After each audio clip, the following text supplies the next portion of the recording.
Sa bawat tingin mo, may kwentong tinatago. Mga salitang gustong sabihin pero di mabuo. Hindi ko inaasahan na pupunta ka dito ngayon, Marco. Doon tayo sa loob. Giniginaw kasi ako. Sabi kasi ni Kulot, may sakit ka. Kaya gusto ko lang kumustahin ka saglit.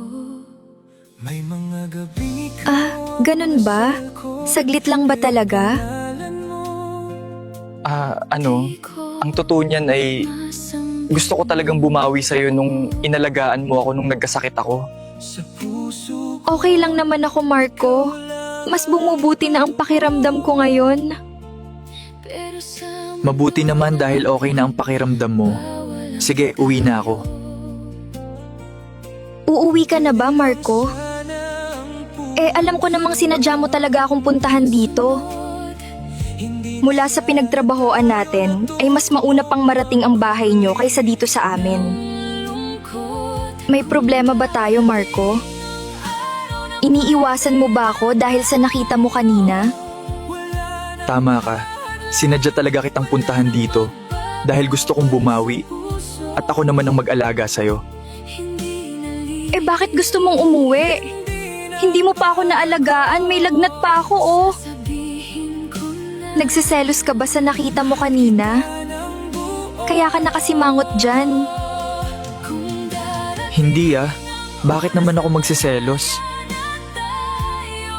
Tama ka, wala ka naman talagang dapat ipagselos. Dahil sinabihan ko na si Hans na itigil na ang panliligaw. Dahil nakita ko na ang lalaking mamahalin ko sa buong buhay ko. At aalagaan ako. Swerte naman ni Hans. Kaya pinatigil mo siya sa panliligaw. Dahil sinagot mo na siya. Sa bawat Kaya humalik siya muna sa kamay mo lungkot na bago siya umalis. Ano ba pinagsasabi mo, Marco? Ni hindi nga basta-basta makapasok ng bahay yung si Hans. Tapos sabihin mong, siya yung lalaking hinahanap ko. Manhid ka ba talaga, Marco? ng puso na Aminin mo na kasi, nagtatagpo. nagsiselos ka. Hindi talaga. Bakit naman ako magsiselos Wala naman akong karapatan. Bahala ka dyan, Marco. Sige, papasok na ako sa bahay dahil giniginaw na talaga katawan ko. Kung gusto mong pumasok sa bahay at alagaan ako, bahala ka. Kung gusto mong umuwi, bahala ka. Michelle, anong oras na? 6 p.m. na po, ate. May iniintay ka, ate? Malapit nang umuwi si Kulot. Bakit, ate? May ipapagawa ka kay Ate Kulot?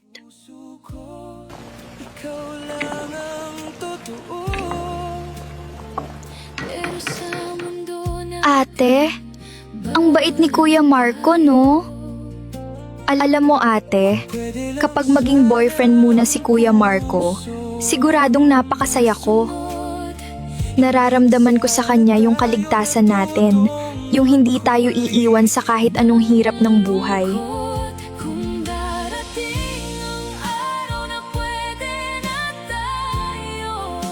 Wala nang hadlang, wala nang magbabawal sa puso. Kumusta na pakiramdam mo? Pahinga ka lang saglit, tapos kakain ka muli upang makainom ng gamot. Medyo bumubuti na, Marco. Salamat sa niluto mo. Masarap ka palang magluto.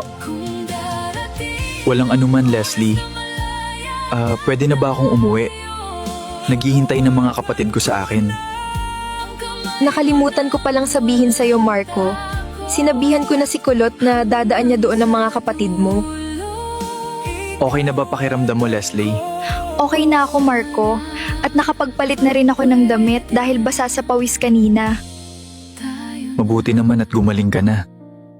Sa bawat ngiti Magaling kasi doktor ko. may lungkot na Leslie, nasabi mo kanina na hindi basta-basta makakapasok si Hans sa inyong bahay. Bakit? Oo, tama yun. Lalo na kapag wala kaming kasamang lalaki. Si Kulot naman kasi mas babae pa sa amin. Tama yung ginawa mo, so Anong setup nyo noon sa tuwing manliligaw siya? Kakain na lang kayo sa labas? Hindi niya ako noon na date, no? Diyan lang kami sa gate mag-uusap, ganun lang. Hindi mo ba siya pinapasok sa bahay nyo? Makakapasok lang siya kapag andito si Edward sa bahay. Yung pinsan kong yun, yung kaibigan mo, sobrang higpit nun. Lahat ng manliligaw ko walang pumasa sa kanya kahit si Hans. Lahat natakot. Isang gabi nanligaw si Hans tapos biglang umulan kaya pinapasok ko sa bahay.